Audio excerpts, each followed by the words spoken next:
So as you might guess from that, I do many different things. I'm one of the people that helped create the Media Lab. As it says here, apparently I'm VP at Oxford, which doesn't mean what you think. It means I'm a visiting professor. I was worried I'd gotten myself into trouble when I got a letter saying that. Also, I'm on the board of directors for the Global Partnership for Sustainable Development Goals, the data part of it, and American Bar Association, which is the legal association. And I've been founding member of advisory boards for Google, AT&T, Telefonica, Tencent.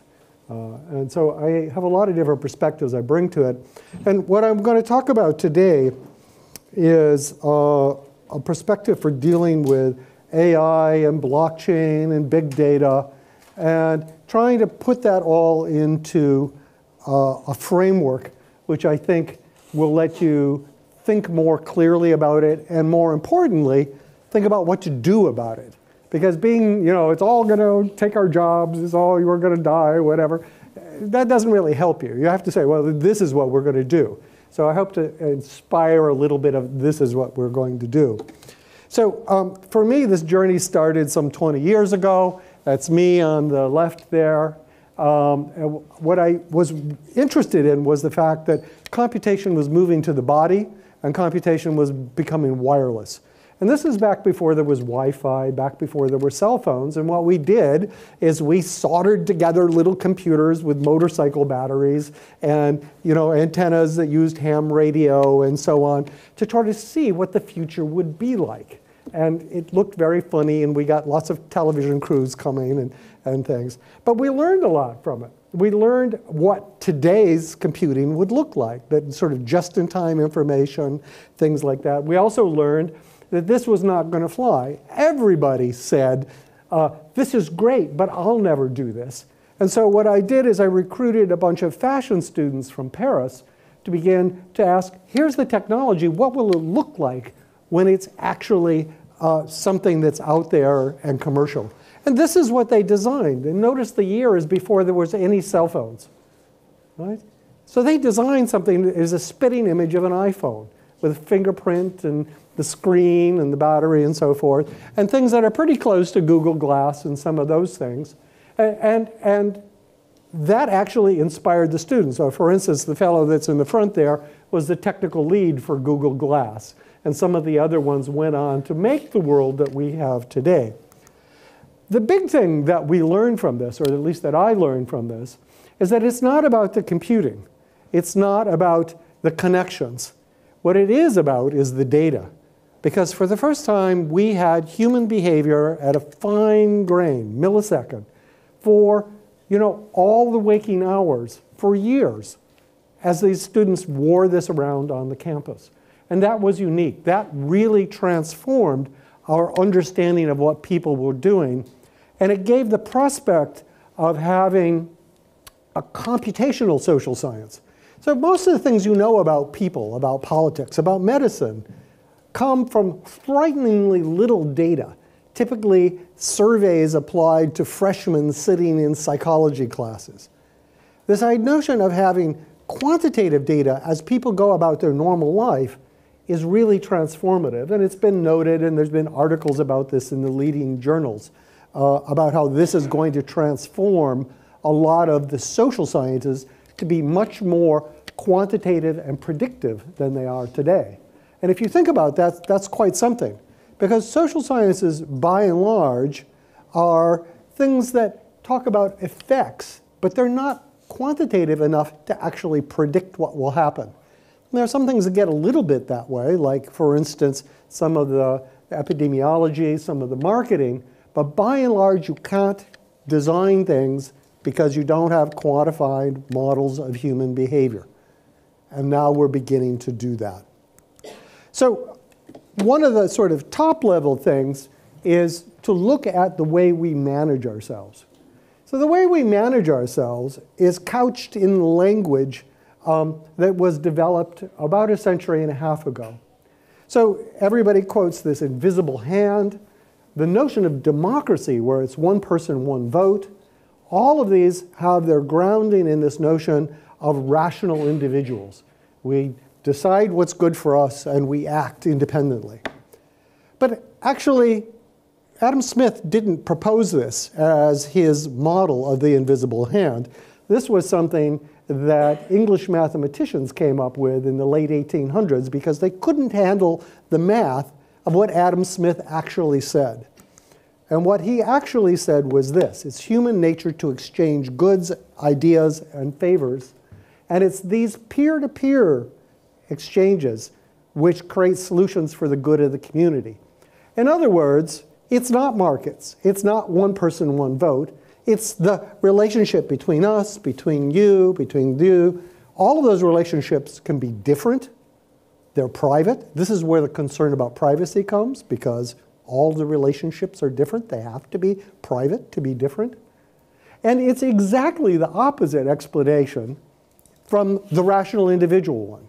The rational individual one says everyone's pretty much the same. There's unified clearing of data. And then there's a central mechanism for deciding what the price is or the option to take or so forth. This says that, no, actually, we work it out in the fine grain, peer-to-peer. It's not centralized at all. And of course, this is much closer to the truth in many ways when you look at the actual physical thing. But of course, both are sort of true. An interesting little thing is that Adam Smith and Karl Marx were actually very similar. Right? So Karl Marx said society is the sum total of social relationships connecting its members. He's a peer-to-peer guy also. And of course, they took it in very different directions. But it's worth standing back and saying, now that we have all this data, what's the truth? Are we better modeled as rational individuals or as networks of peer-to-peer interactions? Or, and this is, I'll give the bottom line away, is we're actually both. And you have to notice that, okay? So let's collect some of this data. So this is data from 100,000 people in a mid-income country in South Asia. And what I did is I talked a telephone company into giving surveys to a large chunk of its customers across a whole country. And they asked things like, what is your income? What is your job? How much education do you have? Et cetera, et cetera, et cetera. And because of the telco, they know who you call. And they know where you go, because you have to log in this, automatically to cell towers. So we know where you go. And we can look at, for instance, the diversity of people you talk to in terms of their jobs. Do you talk to a lot of different people, or is it all the same? The people you talk to, are they in different communities that are separated from each other, or is it all the same community? And the same can be done with the location. Do you visit lots of places, lots of different people, or do you stay to the same sort of thing? And what you see here is that income, the vertical axis, is this amazingly simple relationship of the diversity of people you talk to. Now you can understand this in classical economics. Access to new opportunities, to new ideas, is the thing that drives innovation. Innovation is the thing that drives growth. Okay, so we understand this, but we don't think of the social fabric as being the thing that drives wealth creation. Another little thing that's of interest is you can graph the blue line there, and those are people with a 6th grade education or less, and the red line are people with a college education or more. And you will notice that they are not that different. Now there's some subtle interesting differences that I'll come to a little bit later, but the major effect is access to ideas, not the education that you got. So that calls into a question, what are all those universities doing for you? Huh? Just saying. Huh? So to try and understand what's happening here and resolve this question of are we a network or are we individuals or are we both, what we did is we studied an online day trading company. So this is a platform that lets people buy Forex, so dollars, yen, etc., and trade them, or stocks or gold, things like that. But uniquely and unusually, you can see what everybody is doing. So millions of people, and you can see that you are long on the euro and short on the dollar, and the amount of money you've made in the last week is this percentage return on investment, or in the last month, or in the last 3 months. And they don't have the dollar amounts, but they have, you know, the percentage increase, okay? And your trading strategy. And there are leader lists, so I can ask a question like, who made the most money the last week out of millions of people? What strategy was best over the last month, the last 3 months? And you would think that people would just pick the winning strategy, but they don't, actually. They do something quite odd. And that's summarized in this next slide here, which is that what they do is they look at the most popular strategies. Oh, I forgot to mention. So you can look at different people and you can follow them, which is like Facebook follow. But what this is I'm going to take some of my money, and he's been doing really, really well. So I'm going to put 10% of my money on him. That's a follow. Okay, so he's essentially my investment advisor. And then I can put 10% on you until I run out of 10%. Okay? So how do people invest their money using this social information? And what they do is they find the most popular people, and they look through those lists of most popular people who are correlated with but are not the same as the most profitable people. And they pick the ones whose strategies they like. So there's an initial filtering, and then an evaluation, and that determines what you invest in. And interestingly, they don't just invest in the best choice, according to them. They allocate their money across several different things. And they do it proportionally to this formula, which is Bayes' law. So what they do is they do indeed act like a rational individual. So they evaluate it in terms of their other portfolio. They seem to make fairly rational choices. But then they multiply that in their heads, not explicitly, by the popularity of that strategy. So what people actually are doing is popularity times quality to determine the posterior, the true value of any particular strategy. And then they allocate money proportionally to this posterior for the top couple of posteriors. So the most highest likelihood one gets the most money, the next one gets the less, slightly less, et cetera, et cetera. And what's interesting about this is this strategy is actually very sophisticated. It's known as Thompson sampling, or distributed Thompson sampling. It's actually a Bayesian optimal method of allocation for solving the multi-armed bandit problem, which is you got all these strategies, what do you do? Okay, that's the multi-armed bandits. Don't think about the guys with masks and stuff, okay? It has some great properties. It's nearly optimal or optimal along several dimensions, and it deals with non-stationary situations extremely well, very close to optimal. As far as anyone can tell, which is great because the world is always changing. And if you had a stationary strategy, something that was fixed, you would be in bad shape. So what that's doing, though, by having that popularity in there, is it's saying the rationals are learning from the other people. And what that means is they're tied together in this network where your behavior informs my behavior informs your behavior.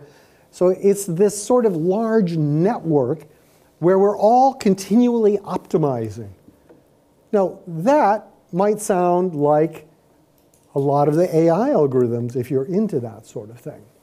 So what AI algorithms do, deep learning I'm going to use as an example, takes this random network. Think of a social network, right? And it looks at what the social network comes up with in some set of problems. And it says, okay, well, these connections were helpful and those connections weren't, so I'm going to minimize those and maximize those. And that's exactly what people do. Except that people do it actually in a way that has two properties that are different from deep learning. One is that the core strategy is a nearly optimal one where it's not a deep learning. But the big thing that's different is that in deep learning, you have a ton of data, and there's this global feedback loop. Humans don't have that. We go about our lives, we do things. Sometimes it works, sometimes it doesn't. We don't really know. Maybe we have quarterly results. Maybe there's some rumors about stuff work. And even when we do have a result, we don't go back to our organizations and strengthen the good connections and weaken the bad connections. In other words, when we write down an org chart, we're denying the ability of our organization to learn. Org charts are the ultimate evil in many ways. Everybody has one, right? Yeah, okay. And then the lack of data about how you're doing means that you're all going on guesstimation. So if we want to take this as an analogy, let's say human organizations are like AI networks, except they're missing the learning part, the feedback. So no wonder things don't work very well. Right? I mean, we all know that. Things don't work very well. Government, organizations, you name it, right? We're pretty screwed up. By this analogy, the thing that we're missing is data about how well we're doing and feedback to change the organization that's continuous. Now, there are certain places where we do this. For instance, Kaizen is the continuous improvement of Japanese manufacturing, or quality circles are a little like that, but they're very local. And they don't actually have much data behind them. So let's talk about how we could build a human organization that was competitive with an AI. And in fact, I'll give a little bit of a sort of punchline. We're actually building this sort of thing where human organizations outperform AIs. That's interesting. And of course, the combination of the two is best of all. That's sort of interesting. So the two things you need is network feedback, and you need data. Okay? So let's go through and do this. So this is an example of people having little name badges. We look at the pattern of interaction. This is a German bank, has 5 departments. The red stuff is the face-to-face communication. You'll notice nobody talks to this last box, which is customer service. And so they had many problems with their customers because nobody actually talked to the customer service guys when they were planning new things or when they were executing. And the reason was customer service was in a different part of the building, so it was sort of difficult to get to. Okay? And when they saw this, they knew that they could reorganize things to make it a much better, more connected organization. And what we found across many organizations is by giving just visual feedback about the facts of the matter, daily feedback, not about any one person, but does your group talk to that group? Does your group talk to each other? Right? That we've been able to improve cooperation rates, information sharing rates, and of course, performance, and most interestingly, rates of innovation. You can do the same thing on a company-wide basis. By looking at the patterns of communication, you can beat both the sort of typical wisdom of the crowd prediction market thing. You can beat the best person, which incidentally is rarely the manager. Right? So this is the error in 300 business projections. So this is like, what are the quarterly sales going to be? Problems like that across a number of different companies. So the x-axis is the mean error. Standard deviation is the vertical actor. That corner is where you want to be. No error, no variance. By looking at feedback about what's the smallest group that spans all of the different parts of the organization and listening to them, you can get something like almost 30% better accuracy at making quarterly predictions. Think about that, what that would do to the functioning of your organization. Or this is another really interesting one. So this is back at this eToro thing. So millions of people. You can look at the networks of these people trying to optimize their money, right? And you can say, how are they doing? Well, one thing you can do is notice that sometimes people get very focused and stuck on certain strategies. So they're not exploring. What that means is their prior probabilities are broken. Right? They're not sampling the distribution well enough. And so what we did is we gave people coupons that said, pay attention to some random other people. Not anybody, not the best performers, or just random other people. Just diversify, right? And what that did across these millions of people is it doubled their return on investment for about a day or two. And then people got stupid again. Well, you know, but at least they got better, right? You can think about doing this with Facebook. You can think about doing this with Twitter. You can think about doing this with your internal communications. Sort of incentivizing that type of diversity. And it's not just diversity. This is diversity in terms of the patterns of communication and the sort of strategies that are available. So you might ask, if diversity is so good, if the sort of network feedback is so good, why don't people evolve to have it? And the answer is, we do have it, but it's just small scale. Until these days, we lived in very small groups.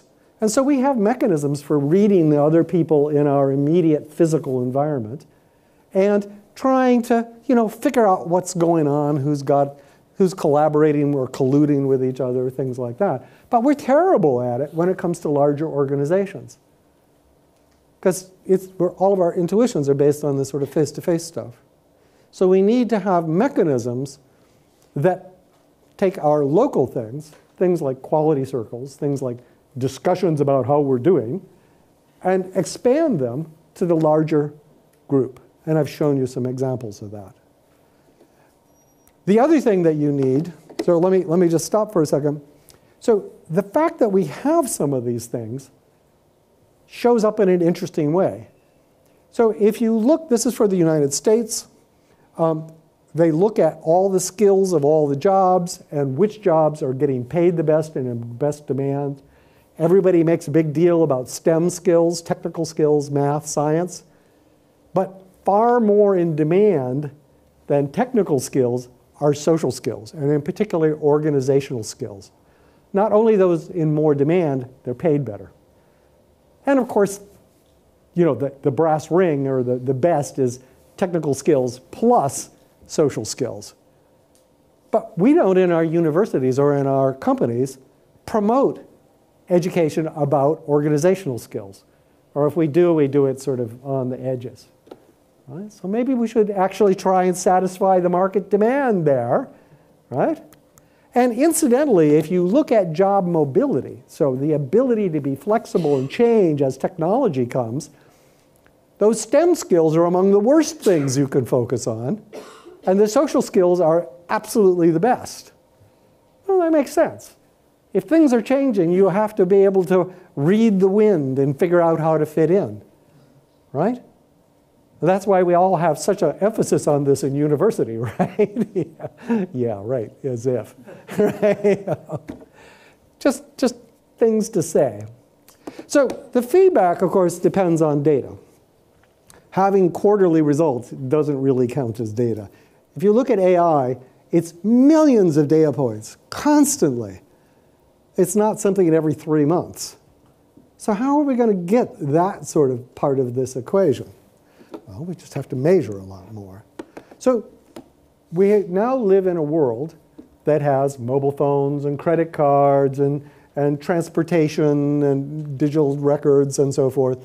And you can do things that are pretty amazing. So this is one of our spin-offs, little advertising break here, so called Thasos.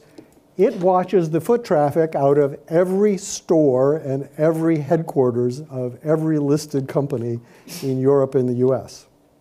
So this is not such a great example for you guys, because this is a US example, but Amazon bought a grocery chain called Whole Foods. They changed the policy. There was this big burst of activity, and within the first day or two, we knew that the foot traffic had been up 17%, and the people who got killed, most of the things came from Walmart and Kroger, but the people who really got hit were Trader Joe's and Sprouts. Now what's interesting about this is that Target, Trader Joe's, Sprouts, Costco, Kroger, Walmart did not know this data. Neither did Amazon. Nobody knows this data except us. You might want to talk to them.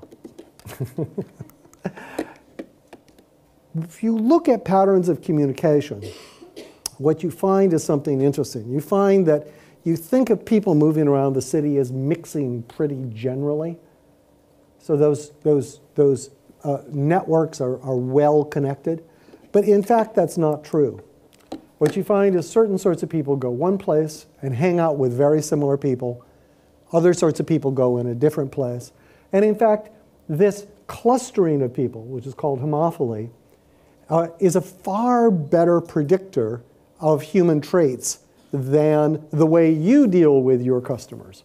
So you deal it with demographics, so does government. Age, gender, income, education. If you look at where people spend time and who they spend time with, that is 300% better than demographics.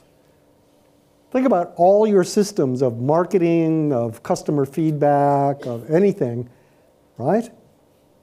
If you could improve them by 300%, it would make a difference.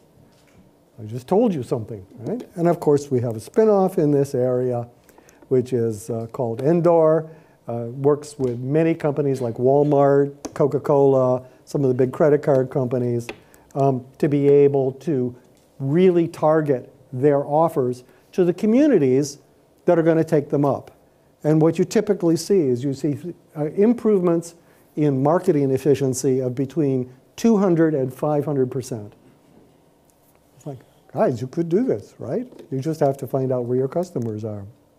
You can do other things which are interesting too. So for instance, the US has this large project called Fragile Families, which is trying to identify which children are at risk while they're growing up.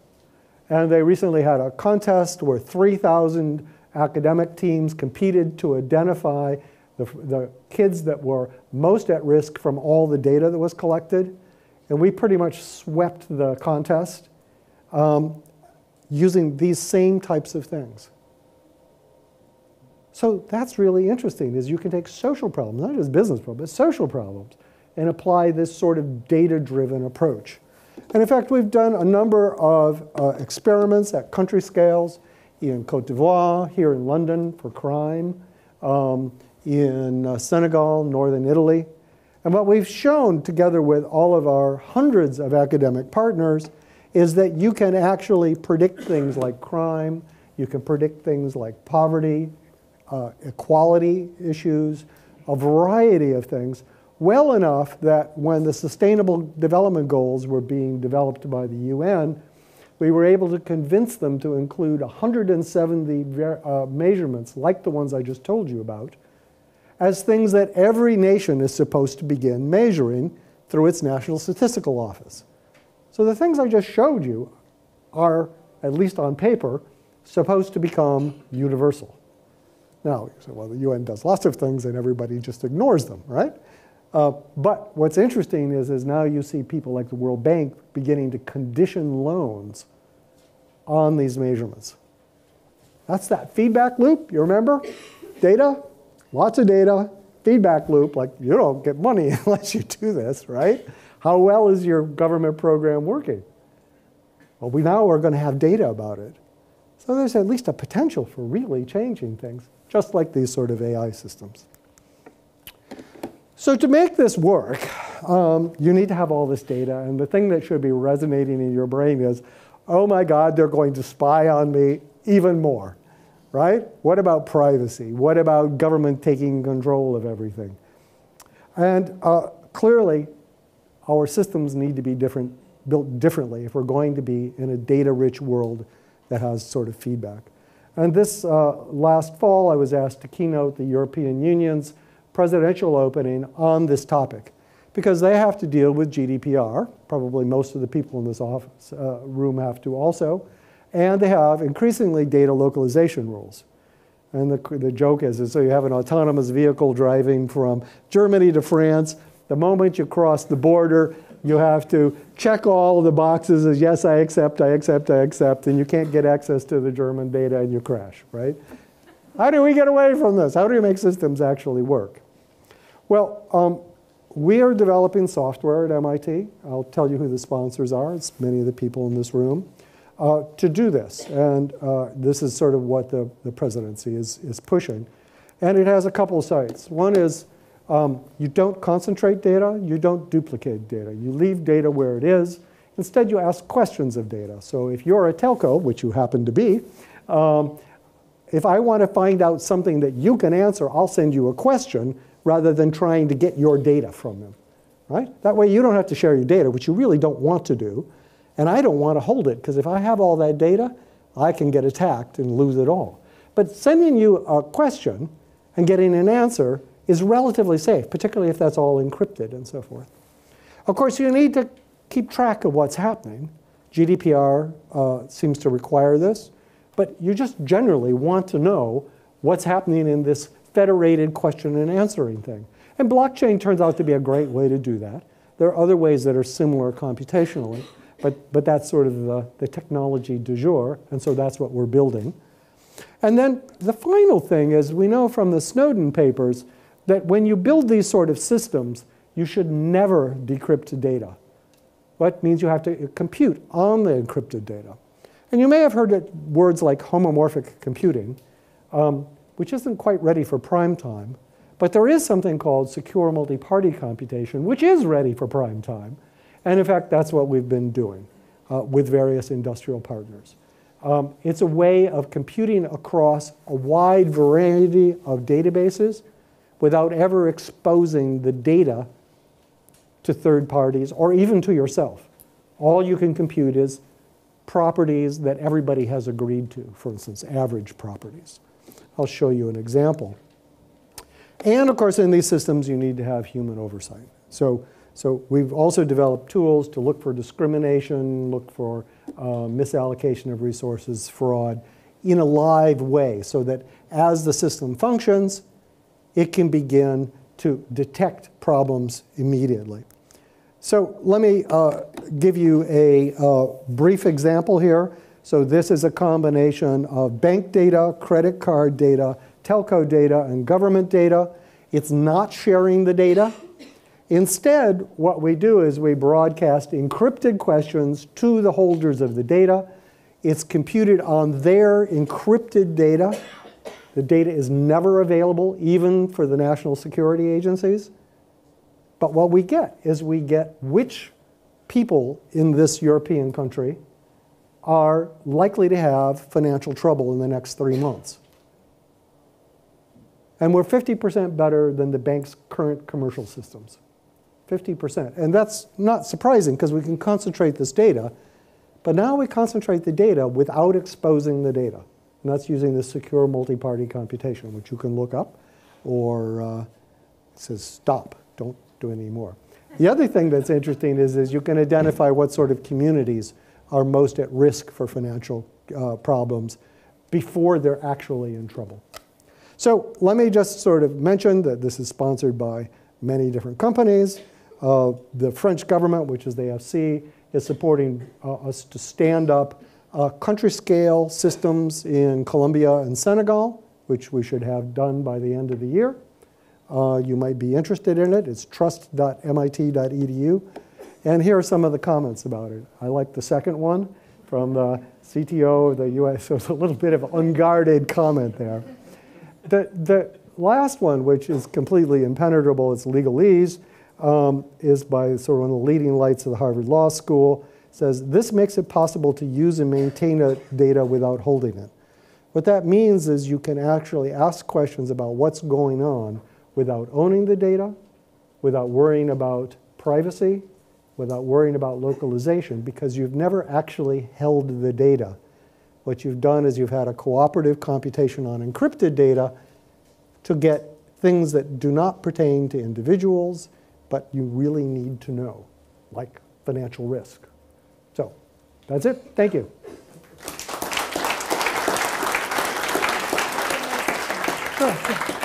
Thank you very much. If we could have, okay, excellent. So first question, do you think that information technology is actually a reason why we have lost connectivity? Yes, but I think that it's because planners and pundits have believed that information technology can replace face-to-face. And the answer is it can't. It can augment it. That works. But if you try to replace face-to-face, you lose community. Yeah, definitely. I don't know what else I'm supposed to do. What value does it? How can you create an organization that works well without needing an organization chart? So just like with AIs, you need to look at feedback from actual performance and ask the question, just like they do in deep learning, which bits of the organization, which connections, it's not the people, it's not about the people, you don't fire people. You say, oh wait, no, you should actually be talking to him, right? And you can do that mathematically. You can say, oh gosh, you know, you guys aren't talking, and when you do talk, it works a lot better. So let's reinforce that connection. That's the type of thing that it is. So is that connected to the emotional intelligence, and is that so emotional intelligence is this complicated thing. It's come to mean reading emotions, which is not necessarily particularly relevant here. I mean, it's not a bad thing to be able to do. But the real thing to be able to do is I would call something like social intelligence. Knowing how groups of people work together and thinking about everybody's objective, what they're sensitive to, what their risk is, so that you can try and find solutions. It's a little bit like being an entrepreneur, right? It's the connector people that are the things that seem to be the most valuable, not just the people that can read emotion. You have to be able to know what to do about it too. Similarly, the next one is about the echo chambers. So how can you take people out of the normal discourse to have a more diversified social discourse? So, you know, we're in a sort of bad situation now, which makes a lot of the easy solutions hard. But the generic thing is you need to have diverse things rubbing shoulders with each other. One of the primary things our data shows is that in the last 30 years, most societies around the world have become extremely segregated physically. The rich people never meet or talk to the poor people and vice versa. As a consequence, they have very different dialogues about what's going on. Brexit's a perfect example about it, right? The US has a number of examples like this. And so one might imagine that you could change zoning laws and other sorts of incentives to promote a lot more mixing between people, and that'll take a generation or two. But that's really, I think, the fundamental cause. Becoming more specific, by sharing answers and not the data, we lose the context. And how can we get then meaningful insights? You don't necessarily lose the context. In the systems that we build, these are things that there are two parts. One part, the sort of initial thing, is to produce data that looks a lot like census data. So it's neighborhood by neighborhood data. What's the crime rate in this neighborhood in the last week? That sort of thing. So that's not about individuals. But that provides a context for understanding more fine-grained stuff, which you might want to ask for yourself. So that neighborhood by neighborhood stuff, because it doesn't contain information about individuals, it's just aggregates, you can make open. So what we're doing is building an open data system for an open society. So it has much more fine-grained data, much more high-frequency data about society. And this is very much in line with the sustainable development data goals, is to have much more transparency and accountability in the way we manage our society. That provides context within that domain for much more fine-grained things. Bringing back into the company, inside the company, going back to the diversification, how do you diversify and get that feedback inside an organization? So the very first things are, first of all, you have to know what the patterns of conversation are. Most companies do not measure the patterns of communication, so they don't know how to find those connectors in their company, the ones that can more accurately predict the future, for instance, the ones that actually prevent a lot of screw-ups, and you don't know where they are. So you have to keep track, not in an invasive way, but of the patterns of communication, and particularly the rich patterns, which are face-to-face and phone. Right? And then you have to provide a lot more data about how things are working to be able to compare that to the patterns of communication. And that requires being a data-driven organization. How many of you have heard that, right? And that's a long road, is to sort of change from the, here's my boss, here's my work description, to something that's much more fluid. But that's the thing you need to do to have an agile organization, is to be driven by the data, the circumstances, and not be stuck on particular org charts. Be looking for what works. People are familiar with Kaizen, the sort of notion of local work groups figuring out what to do that Toyota pioneered. And just imagine sort of Kaizen all the way up. It's a commitment to continual improvement at all levels. So how does your team work to counter biases in their system? You mean my actual MIT team? I think so. Well, we pay a real attention to getting people from all of the cultures that we can. So my group is probably the most diverse group on campus. We have people from Syria, we have people from China, we have people from you name it, and that's with malice aforethought, right? Because different groups see things differently, particularly when you come to social issues. So you want the guy from Nigeria to stick up his hand and say, well, you know, that sounds good in the US, but it doesn't work that way where I come from. You need that sort of feedback. Of course. And what do you think of blockchain-based company Filecoin for data security and management? I don't know Filecoin particularly. But the technology itself? You know, it's very clear that blockchain is, as a conceptual thing, not the Bitcoin blockchain, but the general technology is an important thing because it's corruption resistant. It takes more than one bad actor to screw up your ledger. So that makes it really critical. It's also really clear that you can't store everything on a blockchain. It needs to be the control system or the ledger for a federated data system, so separate sort of files. Mm-hmm. And if that's what Filecoin is doing, then that's good. I don't know exactly what they're doing. That's what we're doing. So it's called trust.mit.edu. That's what we're standing up in Colombia, Senegal. The Construction Bank of China is considering moving to that, et cetera, et cetera. So we like our solution. So does the EU. So. How do you safeguard individual when using data to predict who have financial difficulty? I think you touched on this. That's one of those things where there has to be opt-in from the individuals. In some cases, so they have to say, please advise me when it looks like I'm getting in trouble and tell me help me figure out what to do about it. So they have to opt into that. In some cases, there is an overarching government interest in that. So for instance, when young kids are involved, that may be more important than the principle of privacy. Right? Fair enough. As data becomes central to every social system, it's quite similar. How can democracy be protected from Zuckerberg and keeps showing you the same thing? Yeah, so the general thing in a slightly less emotional way is how do you protect it from big players? So Zuckerberg is one thing, Google's another, the government is another one, you know, and other big corporations.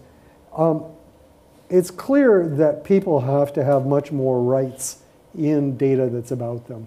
So for instance, in this country, you know, starting with the Magna Carta, there's been like this 800-year struggle to establish personal primacy over your body, your future, your assets. Hopefully, we can do the same sort of thing over digital assets, your digital identity, and hopefully we can do it in a lot less than 800 years. Essentially, digital rights ought to pretty much mirror physical rights. You have rights over your physical identity, your physical possessions. You ought to have the same sorts of rights over your digital stuff. That doesn't mean that you actually own everything, because a lot of that's co-created. But you should have the right to be informed, the right to, you know, help do it, et cetera. To do that, you probably need new institutions. So for instance, for money's complicated. That's why we have banks. The banks are, you know, audited by the government and so forth. We probably need the same sort of institutions to help us manage our data relationships, since that's a valuable asset that we have. Thank you very much. Okay, pleasure.